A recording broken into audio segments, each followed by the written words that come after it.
Hace 3000 años, una figura imponente recorría las orillas del Nilo. Un hombre cuyo nombre se convertiría en sinónimo de grandeza, Ramsés II. Pero, ¿quién era realmente este faraón? ¿Un sabio? ¿Un dios viviente? ¿O un maestro del engaño a escala monumental?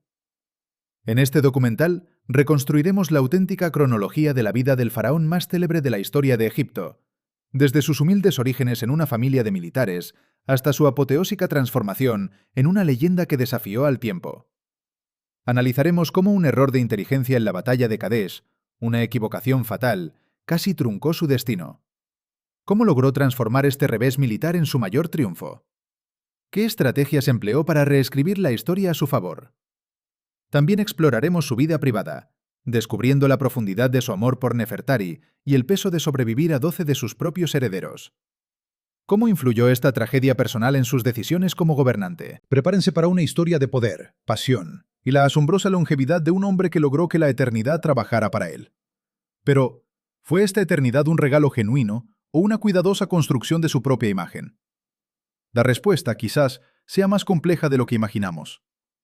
La historia del que sería el más grande gobernante de la antigüedad comenzó en un ambiente marcado por la disciplina de los campamentos militares y la inestabilidad política. Ramsés II no era un príncipe por derecho de nacimiento dentro de una larga línea de reyes. Su llegada al mundo, en el año 1303 antes de nuestra era, coincidió con un momento en que Egipto luchaba por encontrar un nuevo equilibrio tras décadas de caos y agitación religiosa. Su familia provenía de la región de Avaris, en el noreste del delta del Nilo, tierras que durante siglos habían servido como puerta de entrada a culturas extranjeras y como base de operaciones del ejército. Los antepasados de Ramsés eran militares de tradición. Su abuelo, también llamado Ramsés, había sido el comandante en jefe y visir del último faraón de la dinastía 18, Horemheb. Horemheb no tuvo hijos y vio en el viejo soldado un sucesor confiable, capaz de mantener el orden en el país. Así, el abuelo de nuestro protagonista se convirtió en el faraón Ramsés I, fundando la dinastía 19. Sin embargo, su reinado duró apenas 2 años, dejando el trono a su hijo Seti I, padre del futuro gran conquistador. Cuando el pequeño Ramsés nació, su padre, Seti, aún no era faraón, pero ya ocupaba importantes cargos de Estado. El niño creció en una familia donde el poder no se percibía como un derecho sagrado otorgado por los antepasados, sino como una pesada obligación que debía defenderse con la fuerza y las armas. En aquellos años, Egipto estaba recuperando su influencia en la escena internacional. Tras el reinado del faraón Akenatón, quien se había centrado en reformas religiosas y había descuidado la política exterior, el imperio había perdido muchos de sus territorios del norte. El reino hitita, un temible vecino del norte, comenzó a presionar activamente a los egipcios. En este contexto, desde muy temprana edad, el muchacho se acostumbró a la vista de las armas, al sonido de los carros y a las conversaciones sobre las batallas venideras. La educación de Ramsés fue diferente a la que recibían los príncipes de épocas pasadas. En lugar de pasar todo el tiempo en los jardines cerrados de los palacios de Menfis y Tebas, a menudo estaba en movimiento. La dinastía ramésida buscaba estar más cerca del ejército. ¿Fue este contacto constante con la vida militar lo que forjó su implacable carácter? Se cree que fue en este periodo cuando se sentaron las bases de su futuro carácter. Vio cómo su padre, Seti I, restauraba enérgicamente los templos, construía nuevas fortalezas y mantenía el orden en el Estado con mano de hierro. El muchacho observó cómo se creaba una nueva ideología para el país, donde el faraón era, ante todo, un defensor del orden, capaz de oponerse al caos. Un detalle importante de su origen fue la especial relación de su familia con el dios Set. En la cosmovisión tradicional egipcia, Set era la deidad del desierto, de las tierras extranjeras y de la furia. Muchos faraones del pasado lo trataban con cautela, prefiriendo el patrocinio de Horus o Amón. Sin embargo, para la familia de Ramsés, Set era la encarnación de esa energía indomable que requería un guerrero. El nombre del padre del muchacho, Seti, significaba literalmente hombre del dios Set. Esto dejó una huella en la autopercepción del joven Ramsés. Creció con la conciencia de que su fuerza debía ser como una tormenta, capaz de aplastar a cualquier enemigo en las fronteras de Egipto. Pero, ¿cómo influyó esta particular devoción en las decisiones que tomaría como faraón? La infancia de Ramsés transcurrió en estrecho contacto con el alto mando militar. Conocía la estructura del ejército desde dentro. El ejército egipcio de la época constaba de 4 enormes cuerpos que llevaban el nombre de los principales dioses del país. El muchacho estudió logística, los métodos para abastecer a miles de hombres en condiciones desérticas y el arte de manejar un carro de guerra. El carro era, en aquella época, la cúspide del ingenio, una especie de tanque de la antigüedad, y su dominio requería una coordinación y una fuerza física excepcionales. Ramsés entrenaba a diario, esforzándose por superar incluso a los guerreros más experimentados en este arte. Al mismo tiempo, su formación no se limitaba a los ejercicios militares. Como futuro gobernante, debía saber leer y escribir en la compleja escritura jeroglífica. Los sacerdotes le enseñaron la historia de Egipto, las leyes y los rituales. Estudió las listas de reyes de dinastías pasadas y vio cómo muchos de ellos habían caído en el olvido debido a la debilidad o a la falta de herederos. Fue entonces cuando comenzó a sentir la necesidad de construir algo tan grandioso que el tiempo no pudiera destruir su memoria. Comprendía que la legitimidad de su familia a los ojos del pueblo y del sacerdocio debía confirmarse con grandes hazañas. Hacia los 10 años, Ramsés ya era considerado oficialmente el hijo mayor del rey. Era la edad en que la infancia terminaba en el mundo antiguo. Su padre comenzó a involucrarlo en ceremonias y consejos de Estado. Vio cómo se recibían a los embajadores de países lejanos, cómo se discutían los planes de construcción y cómo se distribuían los recursos del país. Seti I estaba preparando conscientemente a su sucesor, consciente de que la estabilidad de la dinastía dependía de la fluidez con que el poder pasara al siguiente gobernante. Pero, ¿estaba Ramsés realmente preparado para la inmensa tarea que le esperaba? Hacia finales del siglo XIII antes de nuestra era, el mapa político del mundo estaba cambiando. Las grandes potencias de la época, Egipto, el reino hitita, Mitanni y Babilonia, se encontraban en un estado de frágil equilibrio. Ramsés creció con la premonición de un gran enfrentamiento. Cada mañana veía cómo entrenaban los escuadrones de arqueros, cómo los herreros forjaban espadas de bronce y cómo se comprobaban los accesorios de miles de carros. El ruido de la producción militar se convirtió en la música de fondo de su juventud.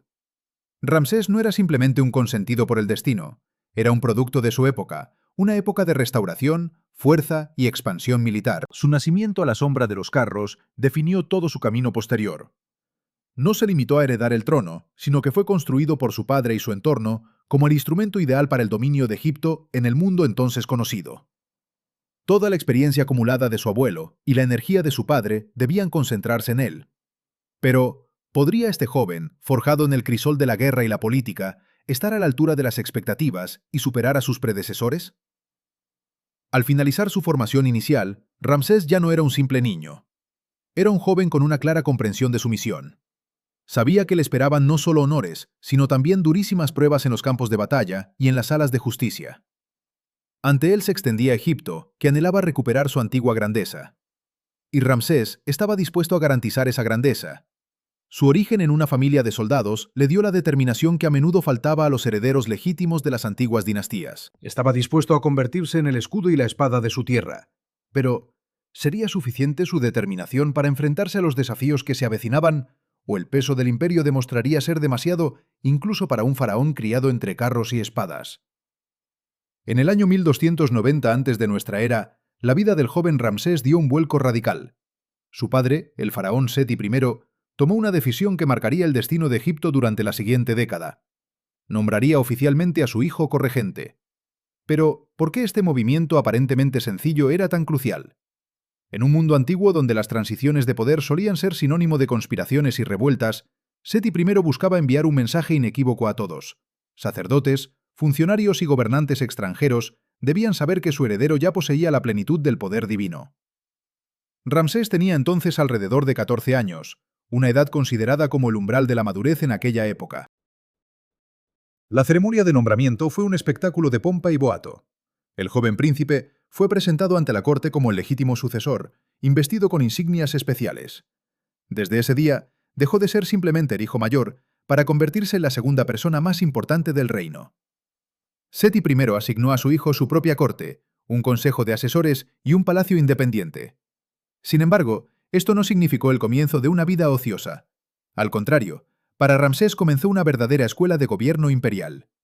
Su día estaba meticulosamente planificado, desde ofrendas rituales en los templos hasta interminables informes de los gobernadores de las provincias más remotas.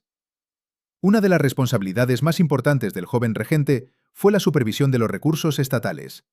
Egipto necesitaba enormes cantidades de piedra y oro. Seti confió a su hijo el control de las canteras y minas en el desierto oriental y en el sur, en Nubia. Era una tarea administrativa compleja. Ramsés debía ocuparse de la logística, garantizar el suministro de alimentos a miles de trabajadores en regiones áridas y asegurarse de que la producción no se detuviera ni un solo día. Fue allí donde aprendió a comprender el valor del trabajo humano y los recursos materiales, lo que más tarde le permitiría emprender la construcción más ambiciosa en la historia del país. Pero, ¿cómo compaginaba Ramsés estas responsabilidades administrativas con su formación militar? Seti I sabía que el respeto de los soldados hacia el faraón solo se ganaba en el campo de batalla. Fue durante este período que Ramsés comenzó a participar en campañas militares, no como un mero observador, sino como un comandante activo. Una de sus primeras misiones importantes fue sofocar la actividad de las tribus libias en las fronteras occidentales del delta del Nilo. Los libios realizaban constantes incursiones en los asentamientos egipcios, y el joven príncipe lideró expediciones punitivas para garantizar la seguridad de los agricultores. Estos enfrentamientos fueron brutales y exigieron decisiones rápidas. Fue en las escaramuzas con los libios donde Ramsés experimentó por primera vez el sabor de la victoria y aprendió a coordinar las acciones de diferentes tipos de tropas. Poco después, le aguardaban pruebas aún mayores. Ramsés acompañó a su padre en campañas en Canaán y Siria.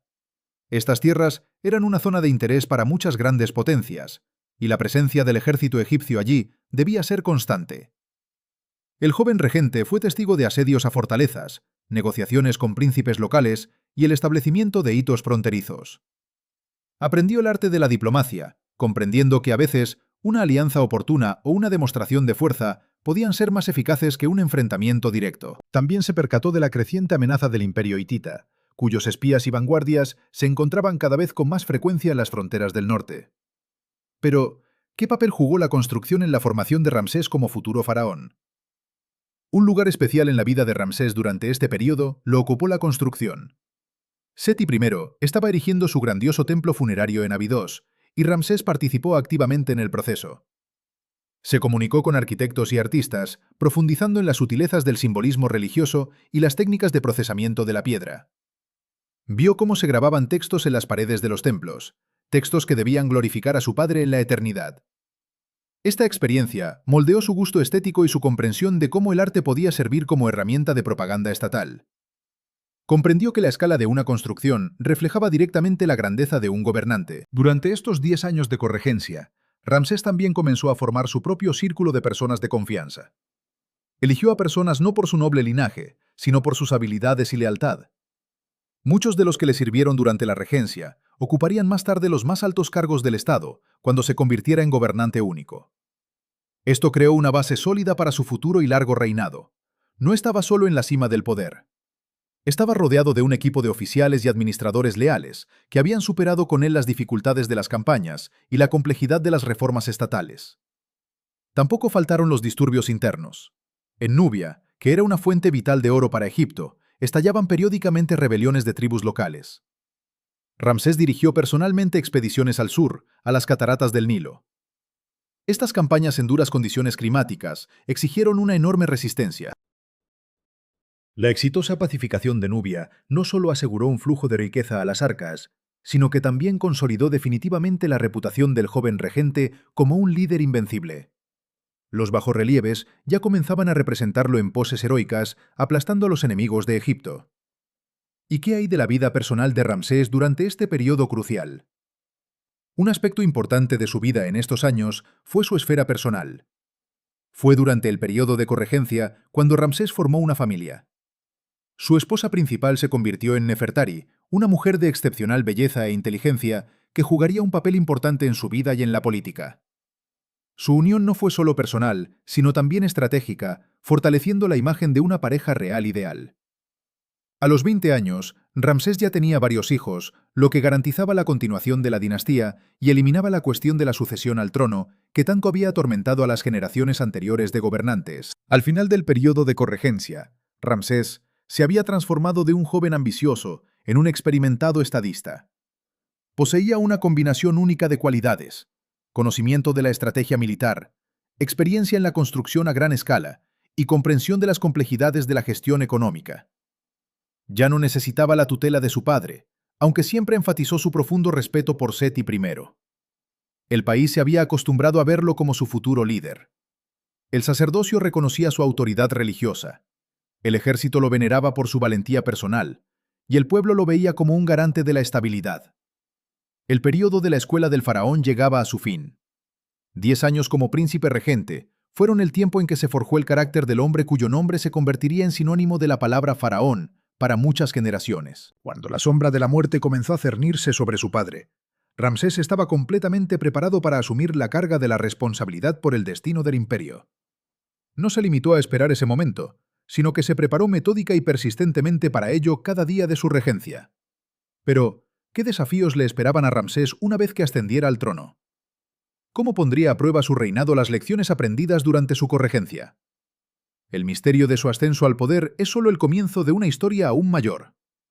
En el año 1279 antes de nuestra era, el sol de una era se extinguía sobre Egipto mientras otro amanecía.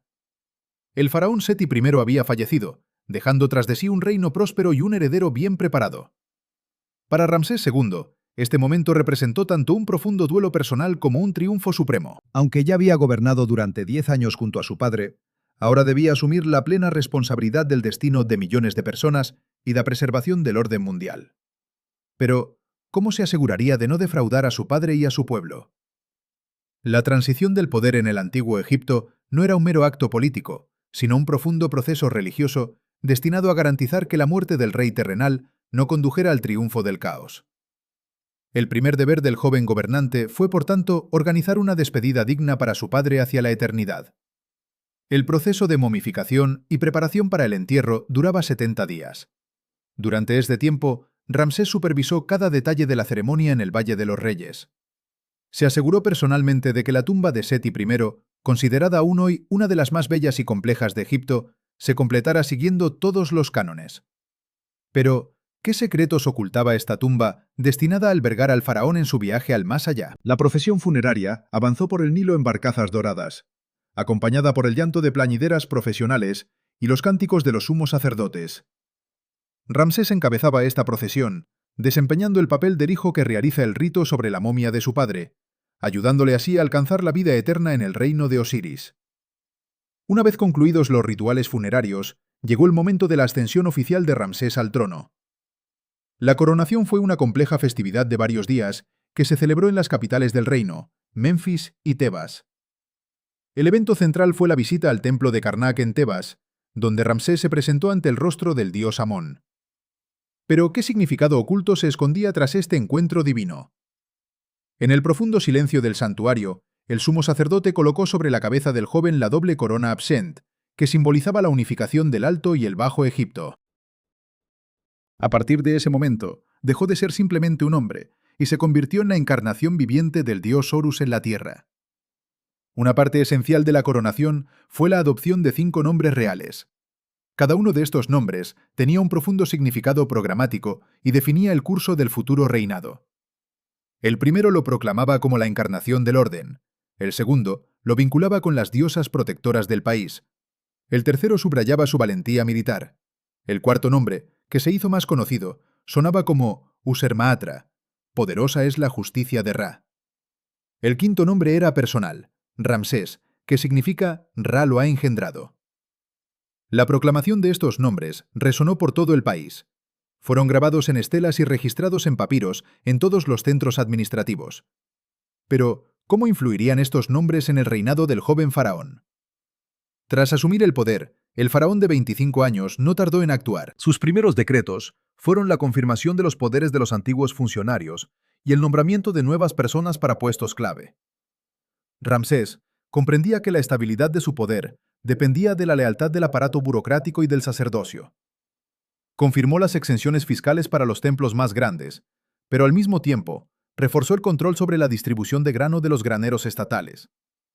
Necesitaba demostrar que el cambio de gobernante no significaba la debilidad del poder central. Comenzó su reinado con una amplia amnistía para ciertas categorías de prisioneros, lo que le añadió popularidad entre la gente común. ¿Sería suficiente esta popularidad para asegurar su reinado? En el primer año de su gobierno en solitario, Ramsés emprendió un viaje grandioso. No se trataba simplemente de un viaje de familiarización, sino de una inspección detallada de todos los recursos del país. Visitó ciudades, inspeccionó sistemas de irrigación y comprobó el estado de las fortalezas fronterizas. Prestó especial atención a los proyectos que había iniciado su padre, pero que habían quedado inconclusos.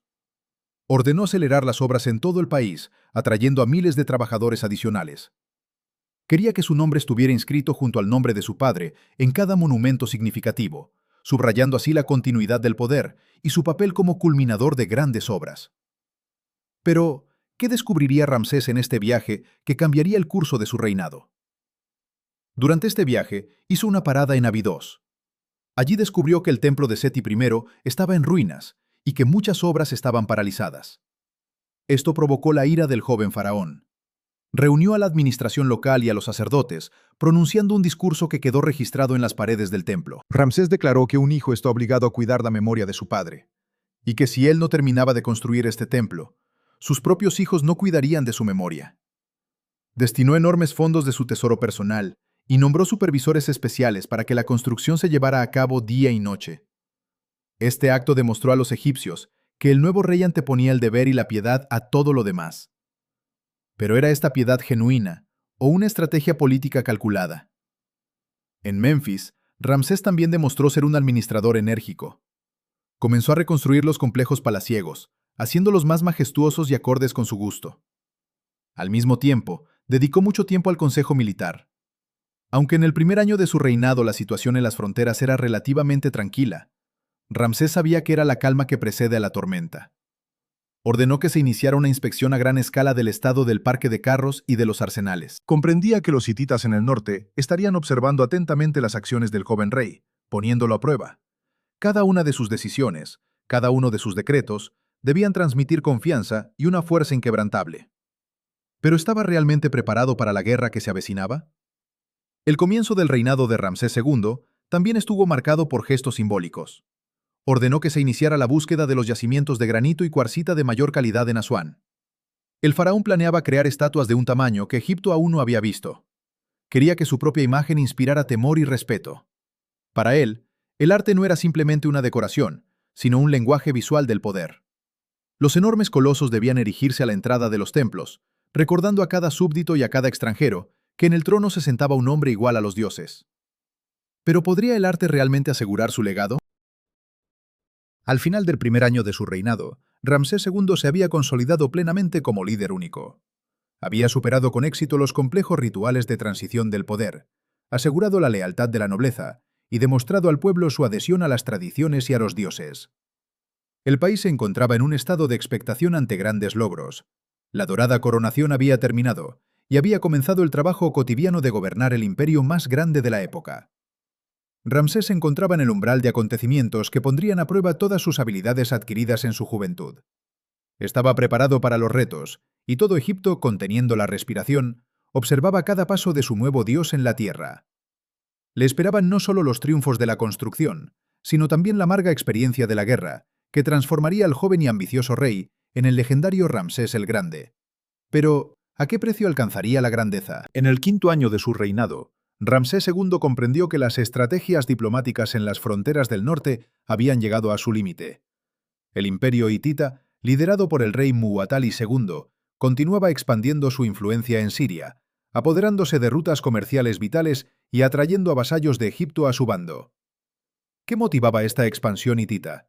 ¿Era solo ambición territorial o existía una razón más profunda, un secreto oculto en las arenas del tiempo que impulsaba a Muwatalli a desafiar el poder de Egipto? La respuesta, quizás, se encuentre en los campos de batalla que estaban a punto de teñirse de rojo. La ciudad de Kadesh, a orillas del río Orontes, se erigía como la principal manzana de la discordia. Esta fortaleza, de incalculable valor estratégico, prometía el dominio absoluto de la región a quien la controlara. En el año 1274 antes de nuestra era, Ramsés reunió uno de los ejércitos más formidables que jamás haya visto el antiguo Egipto, con la intención de zanjar de una vez por todas la cuestión de la hegemonía en Asia Menor. El ejército egipcio se dividió en 4 colosales cuerpos, cada uno compuesto por alrededor de 5.000 infantes y centenares de carros de guerra. Estas divisiones recibieron los nombres de las deidades más veneradas del panteón egipcio: Amón, Ra, Ta y Set. Ramsés, imbuido de fervor y ambición, tomó el mando personal del cuerpo de Amón, situándose a la vanguardia. El faraón, confiado en su protección divina, ansiaba alcanzar las murallas de Kadesh lo antes posible.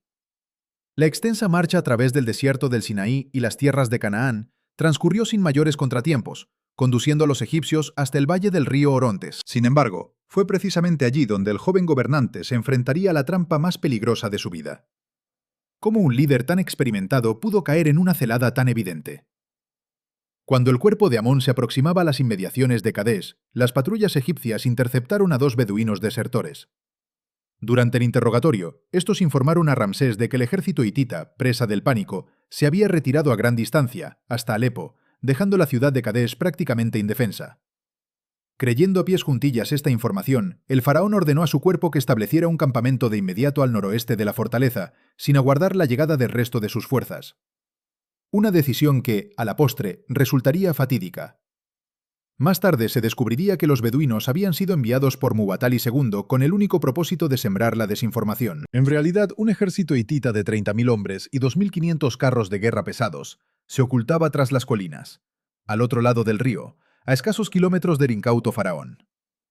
¿Qué clase de estratagema urdía Muwatalli II para aniquilar al ejército egipcio? Mientras los soldados egipcios del cuerpo de Amón se despojaban de sus armaduras y desenganchaban a los caballos, preparándose para el descanso, sus patrullas capturaron a auténticos exploradores hititas. Tras un duro interrogatorio, la verdad salió a la luz. El enemigo se hallaba muy cerca y se preparaba para atacar. Ramsés, furioso, convocó a sus comandantes, pero ya era demasiado tarde. Una imponente masa de carros hititas arremetió de improviso contra el cuerpo de Ra, que aún se encontraba en plena marcha, tratando de unirse al faraón. Los egipcios, desprevenidos, fueron literalmente aplastados por las pesadas máquinas hititas.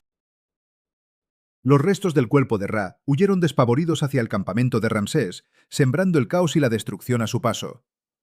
Los carros hititas irrumpieron en el campamento egipcio, destrozando los escudos protectores y esparciendo la muerte.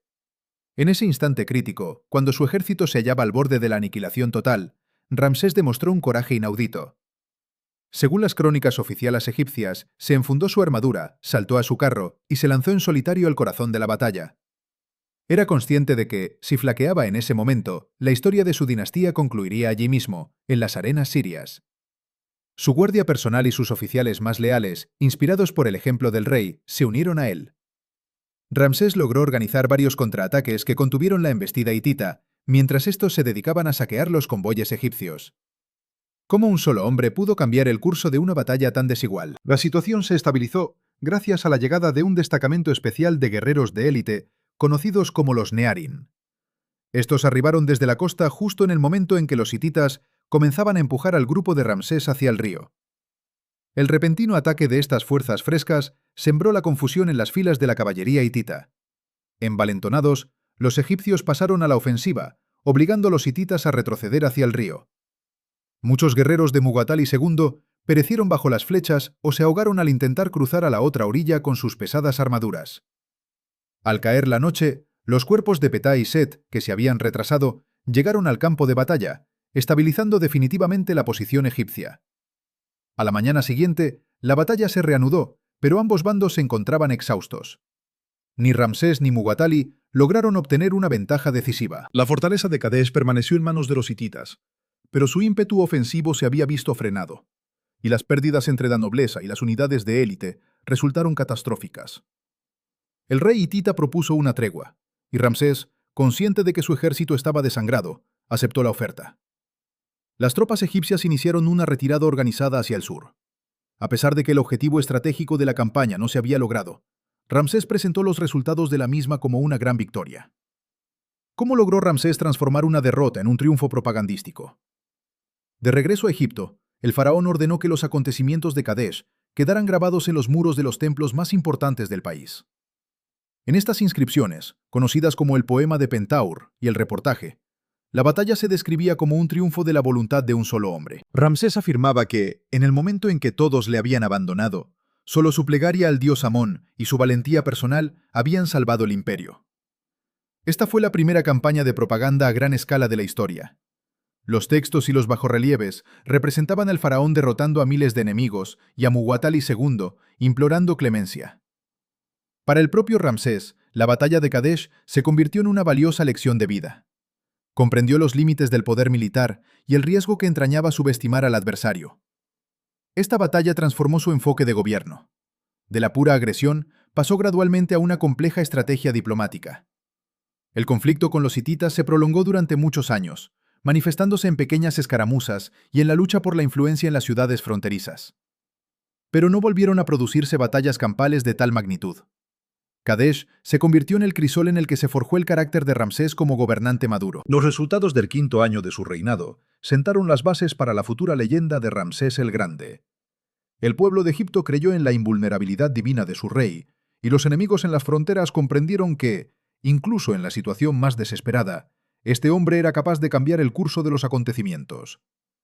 La fama de esta batalla se extendió mucho más allá del Valle del Nilo, convirtiéndose en una advertencia para todos aquellos que osaran atentar contra los intereses de Egipto. Ahora que su gloria guerrera estaba sólidamente grabada en granito, Ramsés pudo dirigir su mirada hacia otras formas de consolidar su grandeza: la construcción de obras grandiosas y la configuración diplomática de un nuevo orden mundial. Pero, ¿fue esta la única razón detrás de la monumentalidad de sus construcciones?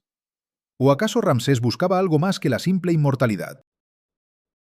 Tras el sangriento choque a las puertas de Kadesh, se inició un periodo de prolongadas y complejas maniobras políticas. Ramsés II, pese a sus grandilocuentes proclamaciones de victoria, comprendía que una guerra sin fin estaba agotando los recursos tanto de Egipto como del imperio hitita. Pero, ¿qué motivó este cambio repentino en la estrategia del faraón? Ambos estados se enfrentaban a una nueva amenaza: el fortalecimiento de Asiria en el este, lo que convertía su enemistad mutua en un lujo peligroso. ¿Podría ser este temor el verdadero catalizador de la paz, o existían razones aún más profundas y ocultas? Durante 15 años después de la Gran Batalla, mensajeros con visivas diplomáticas viajaron sin cesar entre las capitales de ambas potencias. Finalmente, en el año 1258 antes de nuestra era, en el 21º año de su reinado, el faraón logró lo que se convertiría en su mayor logro político: la firma de un tratado de paz con el nuevo rey hitita, Hattusili III. ¿Qué secretos encerraba este acuerdo sin precedentes? Este documento se convirtió en el primer acuerdo de paz registrado en la historia mundial entre dos imperios en igualdad de condiciones. El texto del tratado fue grabado en tablillas de plata y contenía juramentos de amistad eterna, compromisos de ayuda militar mutua y cláusulas sobre la extradición de desertores. Las partes reconocían las fronteras existentes y prometían no volver a levantar las armas el uno contra el otro. Pero, ¿era esta promesa de paz realmente sincera? ¿O solo una tregua temporal en una lucha de poder mucho mayor? Para Ramsés, esta paz significaba la oportunidad de desviar colosales fondos del presupuesto militar hacia la construcción. Copias de este tratado se exhibieron en los templos más grandes de Egipto, y su texto adorna hoy en día las paredes del edificio de la Organización de las Naciones Unidas como símbolo de sabiduría ancestral. ¿Pero acaso este símbolo de paz esconde una verdad mucho más inquietante sobre las verdaderas motivaciones de Ramsés II? ¿Fue un acto de altruismo o una jugada maestra para consolidar su poder en un mundo al borde del caos? Aseguradas las fronteras del norte, el faraón se embarcó en un programa de construcción de una magnitud sin precedentes en la historia del Imperio Nuevo. Pero, ¿qué motivaba esta frenética actividad constructora? ¿Simple vanidad o algo más profundo? El proyecto más ambicioso fue la erección de los templos de Abu Simbel en el remoto sur de Nubia. Ramsés no se conformó con construir un edificio, ordenó literalmente excavarlo en la roca viva. El templo principal estaba dedicado al propio faraón, así como a los dioses Amón y Ra-Horakhti. La fachada del templo estaba adornada con 4 colosales estatuas de Ramsés sentado, cada una con una altura superior a los 20 metros. Estos gigantes debían recibir a todo aquel que llegara a Egipto desde el sur, infundiendo temor ante el poder del dios viviente. Pero, ¿cómo lograron los antiguos egipcios semejante proeza de ingeniería? La genialidad de Abu Simbel es asombrosa. El templo fue diseñado de tal manera que, 2 veces al año, en el día del nacimiento del faraón y en el día de su coronación, los rayos del sol naciente penetraban a través de todas las salas e iluminaban la estatua de Ramsés en el santuario más profundo. Al mismo tiempo, la estatua del dios Ta, asociado con el inframundo, permanecía siempre en la sombra. ¿Simple coincidencia o un cálculo astronómico preciso? Junto a este imponente monumento se erigió un templo más pequeño, dedicado a la diosa Hathor y a la amada esposa del faraón, la reina Nefertari. Era un caso insólito en la historia egipcia, que la consorte de un gobernante fuera honrada con un monumento de tal magnitud, lo que subraya su excepcional influencia en la corte. Pero, ¿qué secretos se escondían tras esta aparente devoción? ¿Qué papel jugó Nefertari en el reinado de Ramsés? Simultáneamente a las obras en Nubia, Ramsés desplegó una intensa actividad constructora en el corazón de Egipto, en Tebas. Allí erigió su templo funerario, conocido hoy como el Ramesseum. Este complejo fue concebido no solo como un lugar de culto, sino también como un centro intelectual, que incluía una enorme biblioteca y una escuela para escribas. Las paredes del Ramesseum se convirtieron en una crónica pétrea del reinado del faraón. En ellas se reprodujeron con todo detalle escenas de la batalla de Kadesh, listas de ciudades conquistadas e imágenes de ofrendas a los dioses. Un simple ejercicio de propaganda o un intento de inmortalizar su legado. Una gigantesca estatua del faraón, que se alzaba en el patio del templo, pesaba más de 1000 toneladas. Sus fragmentos, siglos después, inspirarían a los poetas a reflexionar sobre la fugacidad del poder. Sin embargo, para los contemporáneos de Ramsés, era un símbolo de inquebrantable eternidad. Pero, ¿qué mensaje quería transmitir realmente Ramsés con esta colosal representación de sí mismo? En Luxor, el faraón ordenó completar el magnífico patio e instalar macizos pilonos frente al templo que habían comenzado sus predecesores. Frente a la entrada, erigió 2 obeliscos de granito y 6 colosales estatuas, transformando el templo en una de las construcciones más grandiosas del mundo. Cada nuevo edificio, cada columna y cada bajorrelieve se cubrieron meticulosamente con profundos grabados. Ramsés ordenó grabar los jeroglíficos de manera especialmente profunda, para que no pudieran ser borrados o modificados fácilmente por futuros gobernantes. Literalmente se aferró a la piedra, buscando hacer de su nombre parte de la esencia misma de Egipto. ¿Acaso preveía Ramsés que su legado sería disputado y tratado de borrar? Una parte importante de esta fiebre constructora fue la finalización de la nueva capital, la ciudad de Pi-Ramsés. Situada en el emplazamiento de la antigua residencia familiar, esta ciudad se convirtió en uno de los centros más ricos y hermosos del Antiguo Oriente.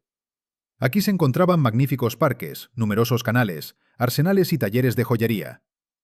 La ciudad servía no solo como centro administrativo, sino también como base principal para el ejército, lo que permitía al faraón reaccionar rápidamente ante cualquier acontecimiento en Asia.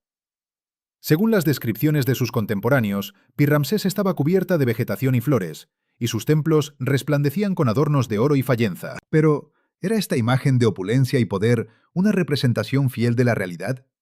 ¿O se trataba de una fachada cuidadosamente construida para ocultar una verdad más sombría? La actividad constructora de Ramsés requería una cantidad colosal de recursos. Miles de canteros, arquitectos, artistas y trabajadores comunes trabajaban en todo el país.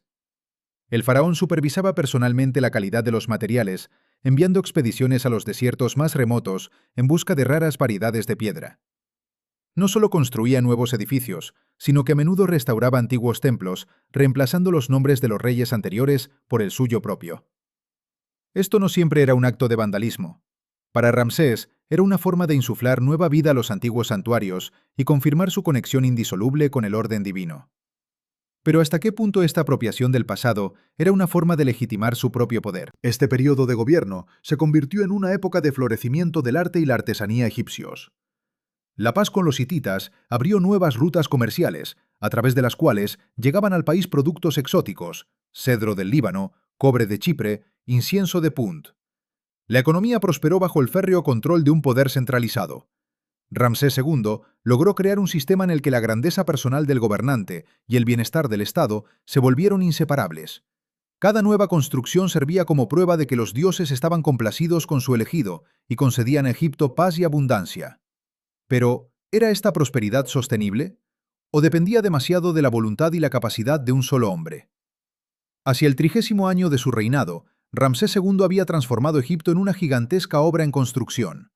Su nombre estaba grabado en las piedras desde el mar Mediterráneo hasta África Central. Había demostrado que podía ser no solo un guerrero temible, sino también un sabio constructor, capaz de transformar la faz de su país. El Gran Tratado de Paz garantizó la estabilidad y los grandes templos le aseguraron la inmortalidad en la memoria de la posteridad. Sin embargo, le esperaba una nueva prueba, la prueba del tiempo. Le esperaba vivir más que casi cualquier persona de aquella época y convertir su longevidad en un nuevo símbolo político que confirmara su naturaleza divina. ¿Pero qué precio tuvo que pagar por esta larga vida? ¿Y qué legado dejó realmente a su pueblo? El misterio de Ramsés II apenas comienza. En el año 1249 antes de nuestra era, Ramsés II conmemoraba 3 décadas en el trono. En un mundo antiguo donde la esperanza de vida era notablemente corta, alcanzar este hito era ya una hazaña extraordinaria. Pero para el faraón egipcio, este 30º aniversario no era simplemente una fecha, sino un punto de inflexión crucial que exigía la ejecución de un ritual singular, el Heb-Sed. El propósito de esta ancestral ceremonia residía en la renovación mística de las fuerzas del gobernante. Se creía que tras décadas de reinado, la energía vital del monarca podía menguar. Para que el cosmos mantuviera su armonía, el faraón debía demostrar a los dioses y a su pueblo su aptitud física y espiritual. ¿Cómo se preparaba Ramsés II para este desafío? El primer Heb-Sed de Ramsés II fue orquestado con una magnificencia sin precedentes. Los eventos centrales se desarrollaron en Memphis y Pi-Ramsés, la flamante capital. La preparación de las festividades se extendió durante varios años. Se erigieron pabellones especiales, cada uno simbolizando una región distinta de Egipto, y se invitó a delegaciones de todos los confines del imperio. La culminación del festival fue un rito complejo en el que Ramsés debía realizar una carrera ritual a través de un espacio delimitado. Vestido con una túnica corta y portando los símbolos del poder real, el faraón exhibía su vigor y la fortaleza de sus músculos. Este acto simbolizaba su capacidad continua para proteger las fronteras del país y mantener el orden. Pero, ¿era suficiente una demostración física para asegurar la estabilidad de un imperio? Tras las pruebas físicas, seguía la parte espiritual de la ceremonia. Ramsés recibía nuevamente las coronas del Alto y Bajo Egipto, reafirmando sus juramentos ante los dioses. Los sacerdotes llevaban a cabo rituales de purificación con incienso y recitaban conjuros destinados a restaurar la juventud del rey. Para el pueblo egipcio, la exitosa realización del Heb-Sed era una garantía de que las inundaciones del Nilo serían abundantes y la tierra seguiría produciendo cosechas generosas. El faraón utilizaba esta celebración como una poderosa herramienta de propaganda, demostrando que los dioses estaban complacidos con su gobierno y le concedían un segundo aliento para futuros logros. Pero, ¿era esta demostración de poder una simple puesta en escena o una verdadera conexión con lo divino? Lo singular del reinado de Ramsés II radica en que su primer jubileo fue solo el comienzo de una larga serie de celebraciones. La tradición dictaba que los Heb-Sed subsiguientes se llevaran a cabo cada 3 años después del primer 30º aniversario. La mayoría de los faraones del pasado no vivían lo suficiente para presenciar siquiera un segundo jubileo, pero Ramsés desafió todas las expectativas sobre las capacidades humanas. Celebró el segundo, el tercero, el cuarto jubileo, y así continuó hasta que el número total de sus festividades de renovación alcanzó la cifra de 14. Con cada ocasión, las ceremonias se volvían más fastuosas, y el mero hecho de la longevidad del rey se percibía como una prueba irrefutable de su naturaleza divina. ¿Cómo influyó esta constante celebración en la percepción que el pueblo tenía de su faraón? Al alcanzar el 50º año de su reinado, Ramsés se había convertido en una figura legendaria para sus súbditos. 2 generaciones de egipcios habían crecido sin conocer otro mundo u otro gobernante. A sus ojos, él era el centro inamovible del universo, un dios viviente que había vencido al tiempo mismo.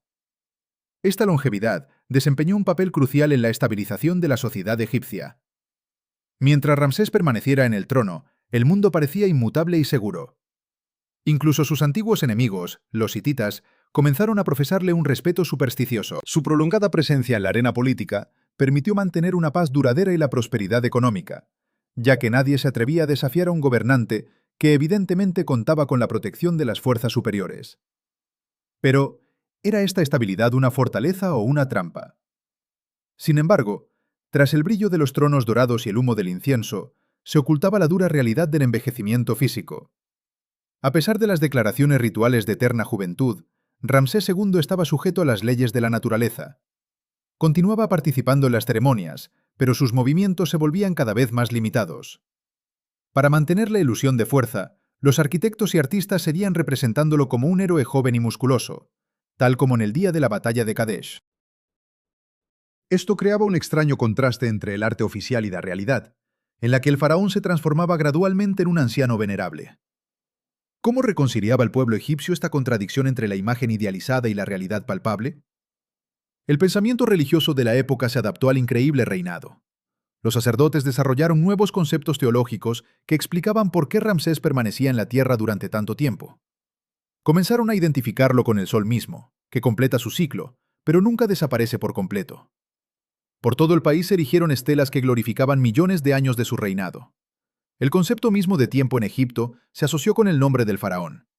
Su longevidad se convirtió en el fundamento del orgullo nacional, un símbolo de que Egipto se encontraba bajo la protección especial de los cielos mientras fuera gobernado por este hombre elegido. Pero, ¿podría esta divinización tener consecuencias inesperadas? Durante este periodo, Ramsés dedicó mucho tiempo a la educación de sus numerosos herederos. Tuvo más de 100 hijos de diferentes esposas y se esforzó por involucrar a sus hijos en todas las esferas de la administración estatal. Los hijos mayores ocuparon los cargos de sumos sacerdotes, visires y comandantes militares. Era una estrategia bien pensada. El faraón estaba creando una red viva de sus descendientes que debía mantener el imperio bajo el control de su familia. Sin embargo, la longevidad del padre comenzó a convertirse en una tragedia para sus hijos. Uno tras otro, los príncipes mayores, que durante décadas se habían preparado para ocupar el trono, fallecían sin llegar a ver su hora. ¿Cómo afectó esta situación a la sucesión y al futuro del imperio? Al alcanzar el 60º año de su reinado, Ramsés II se había convertido en una reliquia viviente del pasado. Vio cómo cambiaban las tecnologías, cómo la edad del bronce era reemplazada lentamente por la edad del hierro, cómo nacían y perecían pueblos enteros en las fronteras de sus dominios. Pero dentro de Egipto, el tiempo parecía haberse detenido. El faraón seguía recibiendo informes, dando órdenes para la construcción de nuevas salas en Karnak y participando en las celebraciones anuales de la inundación del Nilo. Su voluntad seguía siendo ley y su nombre la principal oración del país. Las festividades del Jeb-Set se transformaron de una celebración de renovación en actos regulares de confirmación de que el mundo seguía en su lugar. Pero, ¿era esta aparente estabilidad una señal de fortaleza o un presagio de estancamiento? Esta etapa de la vida de Ramsés demostró que la grandeza de un gobernante puede residir no solo en victorias rápidas, sino también en la capacidad de mantener la estabilidad del sistema durante décadas. Su largo reinado permitió a Egipto alcanzar la cima de su influencia cultural y económica. La gente se había acostumbrado a la abundancia y la seguridad que garantizaba la figura del rey longevo. Sin embargo, la prolongada prosperidad también entrañaba riesgos ocultos. Egipto se había fusionado tanto con su faraón que nadie podía imaginar lo que sucedería cuando este sol finalmente se ocultara tras el horizonte. Pero mientras él continuara celebrando sus jubileos, el país creía en su inmortalidad junto con él. ¿Qué legado dejaría Ramsés II a un Egipto que no conocía a otro líder, y qué futuro le aguardaba la tierra de los faraones cuando su reinado llegara a su inevitable fin? Hacia el año 1220 antes de nuestra era, Egipto se hallaba sumido en un extraño letargo. El faraón Ramsés II llevaba más de 60 años gobernando la nación. Para la inmensa mayoría de la población, no era simplemente un hombre, sino una constante vital, comparable al amanecer diario o a la crecida anual del Nilo. Prácticamente nadie recordaba una época en la que otro monarca ocupara el trono. Pero tras las imponentes fachadas de los templos y las colosales estatuas, se ocultaba un anciano venerable cuyo cuerpo libraba una lenta y dolorosa batalla contra el implacable paso del tiempo. Ramsés rondaba los 90 años, una edad casi inalcanzable en el siglo XI antes de nuestra era. Los estudios modernos de su momia nos permiten vislumbrar la realidad física de los últimos años del gran faraón, más allá de la propaganda oficial. ¿Qué secretos revelan estos análisis sobre el declive del faraón? El monarca sufría una miríada de dolencias que convertían su día a día en un auténtico calvario. Su columna vertebral estaba devastada por una severa forma de artritis, obligándole a caminar encorvado y apoyado en un bastón. Cada movimiento le infligía un dolor punzante, y la que fuera su orgullosa postura de guerrero, solo perduraban en los relieves. Además, padecía graves problemas dentales. Los abscesos crónicos y el desgaste del esmalte, provocados por la arena que se filtraba en el pan, causaban una inflamación constante que amenazaba con derivar en una septicemia. En sus últimos años, el dios viviente de Egipto probablemente vivía en un estado de sufrimiento perpetuo, cuidadosamente ocultado a sus súbditos bajo suntuosas vestimentas y elaborados maquillajes. Pero el dolor físico era solo una parte de las tribulaciones que asolaban al anciano rey. Las pérdidas personales resultaban mucho más difíciles de soportar. El faraón poseía una vitalidad asombrosa, pero esa misma fuerza se convirtió en la causa de su mayor tragedia. Sobrevivió a casi todos sus seres queridos. Su esposa principal y más amada, Nefertari, para quien mandó construir el bellísimo templo de Abu Simbel, había fallecido hacía mucho tiempo. ¿Cómo afectó esta pérdida al faraón? ¿Acaso la muerte de Nefertari desencadenó una serie de eventos que sumieron a Egipto en un periodo de incertidumbre? La respuesta, quizás, se encuentra en los textos jeroglíficos que narran los últimos años de su reinado. También fallecieron otras de sus esposas, incluyendo a Isignofret, quien también desempeñó un papel crucial en la corte. El faraón quedó rodeado de nietos y bisnietos, pero aquellos con quienes había comenzado su camino y compartido los triunfos de su juventud, hacía mucho que se habían convertido en momias, reposando ahora en sus tumbas. Pero, ¿cuál fue el desafío más apremiante en los últimos años de su reinado? La cuestión más compleja fue, sin duda, la sucesión al trono. Ramsés fue padre de más de 100 hijos y preparó a toda una pléyade de administradores y comandantes talentosos. Sin embargo, su longevidad transformó la fila para el trono en una espera interminable, que para muchos príncipes culminó con la muerte por vejez incluso antes que la de su propio padre. El primogénito de Ramsés, Amun-Jerjepesef, quien una vez luchó junto a su padre en Kadesh, murió sin llegar a ver la corona. ¿Acaso el peso de la responsabilidad y la larga espera consumieron su vitalidad?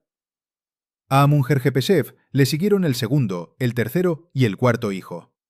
Uno tras otro, 12 príncipes mayores partieron hacia el más allá. Cuando el faraón cumplió 80 años, su heredero oficial se convirtió en su 13º hijo, Merneptah. Para entonces, él mismo ya tenía alrededor de 60 años. ¿Cómo afectó esta tardía designación a la dinámica familiar y a las ambiciones dentro de la corte? Merneptah pasó una década a la sombra de su gran padre, dirigiendo el ejército y los asuntos de Estado, mientras el anciano rey se extinguía lentamente en su palacio de Pi-Ramsés. Pero, ¿qué secretos y tensiones se escondían tras los muros de ese palacio, mientras el poder se transfería lentamente de una generación a otra? ¿Qué decisiones cruciales tomó Merneptah durante este periodo de transición y cómo moldearían el futuro de Egipto? A pesar de la fragilidad física del faraón, la maquinaria del Estado seguía funcionando, impulsada por la inercia. Egipto aún era la nación más rica del mundo conocido, pero en los últimos años del reinado de Ramsés, las primeras sombras de una crisis inminente comenzaron a oscurecer el horizonte. Grupos de individuos, que más tarde serían conocidos como los pueblos del mar, aparecieron en las fronteras de Libia y en el Mediterráneo. En Nubia, los disturbios menores se hicieron cada vez más frecuentes. El envejecido faraón ya no podía liderar personalmente las campañas punitivas, delegando estas responsabilidades a Merneptah y a sus generales. ¿Pero qué implicaciones tendría esta delegación de poder? ¿Acaso la ausencia del faraón en el campo de batalla aceleraría la decadencia de su imperio? El poder central comenzó a perder gradualmente el control absoluto que había caracterizado los primeros 40 años de su reinado. La burocracia se expandía sin control y el sacerdocio acumulaba vastas extensiones de tierra, convirtiéndose en un estado dentro del estado. La atmósfera en la capital, durante estos años, estaba impregnada de la ineludible sensación de un final cercano. Todo Egipto comprendía que la era de Ramsés estaba llegando a su conclusión. Pero, ¿qué secretos se ocultaban tras esta aparente decadencia? ¿Qué fuerzas invisibles estaban socavando los cimientos del imperio más poderoso del mundo? La respuesta, quizás, se encuentra en los templos olvidados y en los textos jeroglíficos aún sin descifrar. A pesar de todo, hasta el último de sus días, el faraón se esforzó por mantener la imagen de un gobernante activo. Continuó dictando decretos y recibiendo informes sobre las construcciones en curso. Sin embargo, ¿qué revelaban realmente estos últimos monumentos erigidos bajo su mandato? Su ejecución, notablemente más tosca en comparación con las obras maestras de su juventud, ¿era un mero reflejo del cansancio generalizado de los artesanos y de la economía del país? El faraón se había convertido en rehén de su propia grandeza. No podía permitirse abdicar, pues su figura era el único pilar que impedía el colapso del imperio. Pero, ¿era este un peso que podía soportar indefinidamente? La muerte de sus seres queridos y sus propias enfermedades lo obligaron a concentrarse aún más en cuestiones de religión y eternidad. Pasaba largas horas en oraciones y rituales, buscando asegurarse el favor de los dioses en el más allá. Su templo funerario, el Ramesseum, llevaba décadas terminado, aguardando a su señor. La tumba en el Valle de los Reyes estaba completamente decorada con escenas del Libro de los Muertos y otros textos sagrados. Pero, ¿qué secretos ocultaban estos muros? Para él, la muerte no era el final, sino la transformación definitiva. Un paso del estatus de dios terrenal al de dios eterno, semejante a Osiris. ¿Pero lograría alcanzar esta divinidad o le aguardaba un destino diferente al esperado? La respuesta, quizás, se encuentra en los jeroglíficos aún sin descifrar que adornan su tumba. En el año 1213 antes de nuestra era, el sol de Egipto se ocultó tras el horizonte por última vez para Ramsés II. El faraón, con una edad aproximada de 92 años, exhaló su último aliento en su capital, Pi-Ramsés. Su reinado, que se extendió durante 66 años y 2 meses, estableció un récord que pocos faraones posteriores lograrían superar. La noticia de su muerte se propagó a lo largo del Nilo con la velocidad del viento, sembrando una mezcla de temor y reverencia entre el pueblo. Para muchos egipcios, el mundo tal como lo conocían se había transformado irrevocablemente, pues jamás habían vivido sin la figura omnipresente de Ramsés. Se declaró un periodo de luto oficial, durante el cual la nación entera se sumió en un silencio solemne, preparándose para un funeral sin precedentes. El final de su vida marcó el ocaso de la Edad de Oro del Imperio Nuevo. Ramsés II legó un imperio en la cúspide de su poderío territorial y esplendor arquitectónico. Pero, ¿a qué precio? También dejó tras de sí un reino exhausto, debilitado por proyectos faraónicos colosales y una prolongada espera por el cambio. Su sucesor, Meremtah, ascendió al trono siendo ya un hombre de avanzada edad, enfrentándose de inmediato a las consecuencias del prolongado estancamiento que había caracterizado los últimos años del reinado de su padre. Ramsés se había ido, dejando tras de sí cientos de estatuas, miles de inscripciones y un mito personal que trascendía la realidad misma. Su viaje terrenal había concluido, pero daba comienzo su largo peregrinaje hacia la eternidad, donde su momia y su nombre se enfrentarían a pruebas que ni siquiera el más sabio de los sacerdotes podría haber previsto. ¿Qué clase de desafíos aguardaban a Ramsés en la otra vida? ¿Qué secretos ocultos en su tumba podrían reescribir la historia de Egipto? Con la muerte de Ramsés II, su historia no terminó, sino que simplemente se adentró en una nueva dimensión. El cuerpo del faraón, que gobernó Egipto durante 66 años, fue entregado de inmediato a los mejores embalsamadores del reino. El proceso de momificación se extendió durante 70 días. Durante este tiempo, los órganos internos fueron extraídos y depositados en vasos canopos especiales, mientras que el cuerpo era cuidadosamente desecado en sal y empapado con resinas y aceites preciosos.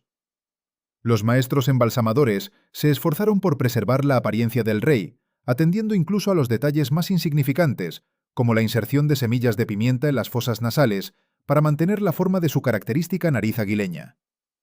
¿Pero bastaría este meticuloso proceso para engañar a la muerte? El entierro fue el más grandioso jamás visto en el Valle de los Reyes. La inmensa tumba número 7, que Ramsés había preparado durante décadas, recibió el sarcófago dorado. Junto con el faraón, una riqueza incalculable partió hacia el más allá. Muebles de maderas exóticas, armas con incrustaciones, cientos de figurillas usepti y joyas exquisitas. Parecía que el descanso del gran constructor sería eterno, bajo la protección de las rocas tebanas. Pero, ¿qué ocurriría con todos estos tesoros siglos después? ¿Permanecerían intactos, sellados para siempre en la oscuridad? Lo que nadie imaginaba era que la tumba de Ramsés II, a pesar de su magnificencia, no sería su última morada. La historia que siguió desafiaría la propia concepción de la eternidad. Sin embargo, apenas 150 años después de su funeral, durante el declive de la dinastía 20, la estabilidad política de Egipto se tambaleó. Las tumbas en el Valle de los Reyes comenzaron a sufrir saqueos sistemáticos. Ni siquiera el nombre de Ramsés el Grande detenía a los ladrones, ávidos de oro entre los vendajes de la momia. ¿Qué tesoros ocultos esperaban ser descubiertos? En el siglo X antes de nuestra era, los sacerdotes de la dinastía 21 tomaron una decisión sin precedentes. Conscientes de que no podían proteger cada tumba individualmente, abrieron en secreto la tumba de Ramsés. Su momia fue limpiada de los restos de los vendajes saqueados, envuelta de nuevo y trasladada a un sarcófago de madera más modesto. ¿Por qué arriesgarse a profanar la tumba de un faraón tan poderoso? ¿Qué les impulsó a tomar una medida tan drástica? Durante las siguientes décadas, el cuerpo del faraón cambió de lugar varias veces, hasta que finalmente encontró reposo en un escondite profundo y discreto, en las rocas de Deir el-Bahri. Allí, en la estrechez y la oscuridad, junto a las momias de otros grandes reyes, Ramsés permaneció durante casi 3000 años, olvidado por el mundo y la historia. Pero, ¿estaba realmente olvidado? ¿O aguardaba el momento oportuno para regresar y reclamar su lugar en la historia? El descubrimiento de este escondite secreto plantea una pregunta aún más inquietante. ¿Qué otros secretos permanecen ocultos en las arenas del tiempo, esperando ser revelados? El silencio se rompió en 1881. La aparición de artefactos únicos de la época faraónica en el mercado negro llamó la atención del Servicio de Antigüedades egipcio. La investigación condujo a los expertos hasta una familia local que, accidentalmente, había descubierto la entrada a un escondite. Durante años, habían estado vendiendo su contenido poco a poco. Cuando los arqueólogos descendieron a la excavación, se encontraron con decenas de sarcófagos. Entre ellos, uno destacaba por encima de los demás. En él, el nombre de Ramsés II estaba grabado con toscos jeroglíficos.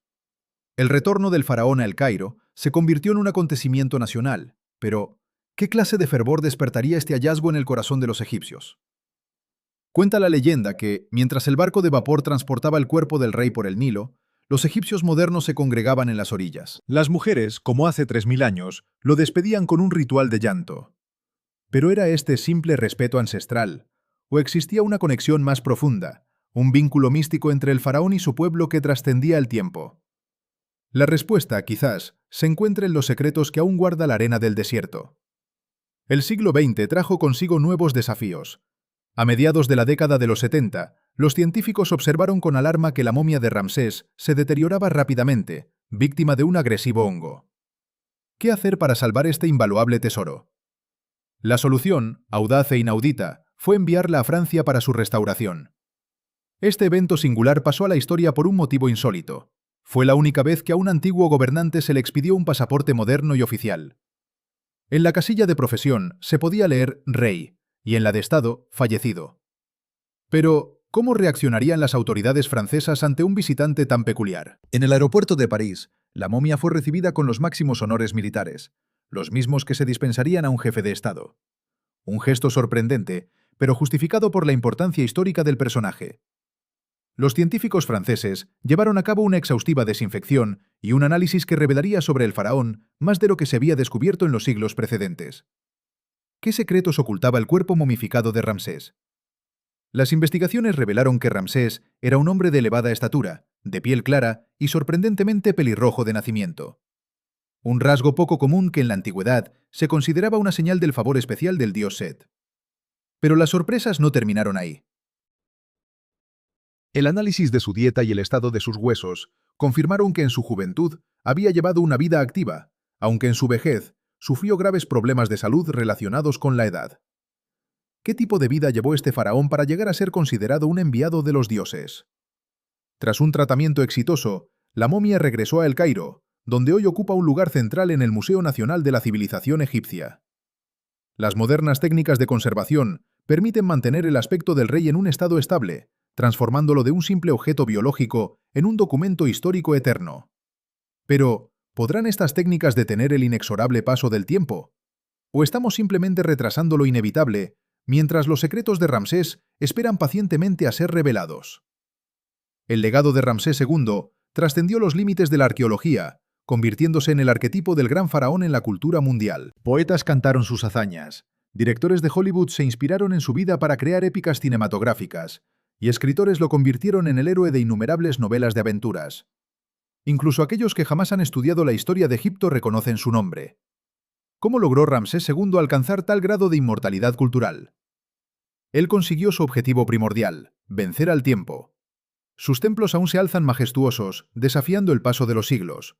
Su tratado de paz es estudiado por juristas de todo el mundo, y su rostro es familiar para millones de personas en cada rincón del planeta. Pero, ¿es esta fama perdurable el resultado de una cuidadosa estrategia de autopromoción o hay algo más profundo en el legado de Ramsés II que continúa resonando a través de los milenios? Sin embargo, tras esta fachada de éxito y reconocimiento universal, se esconde una pregunta inquietante. ¿Qué precio pagó Ramsés II por alcanzar la inmortalidad? ¿Qué sacrificios personales y políticos se vieron obligados a realizar él y su pueblo para construir un legado tan imponente? La respuesta quizás se encuentre oculta en las sombras de sus monumentales construcciones, esperando ser desenterrada. Al concluir la historia de Ramsés II, nos enfrentamos a una figura de proporciones colosales. Un hombre complejo, un político ambicioso, un guerrero formidable, un diplomático astuto y un padre afectuoso.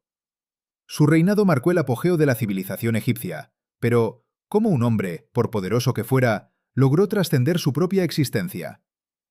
Aunque tras su muerte el imperio comenzó un lento declive, fue Ramsés quien estableció el listón de la grandeza, el estándar con el que se mediría a todos los gobernantes posteriores. Convirtió su vida en un espectáculo grandioso, un drama cuyas escenografías de piedra y oro han perdurado hasta nuestros días. Pero, ¿es posible que esta búsqueda de la inmortalidad tuviera un precio oculto? El viaje póstumo de Ramsés es la historia de cómo un cuerpo material puede transformarse en un símbolo.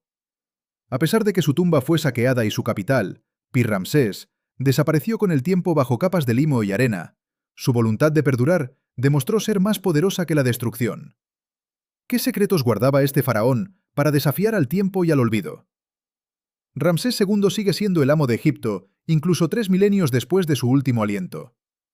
Su historia nos recuerda que la verdadera grandeza no reside únicamente en las victorias en el campo de batalla, sino también en la capacidad de dejar un legado que continúe fascinando a las generaciones futuras, un futuro que él jamás podría haber imaginado. Pero, ¿es este legado realmente el que Ramsés II deseaba? ¿O se ha transformado en algo completamente diferente a lo largo de los siglos?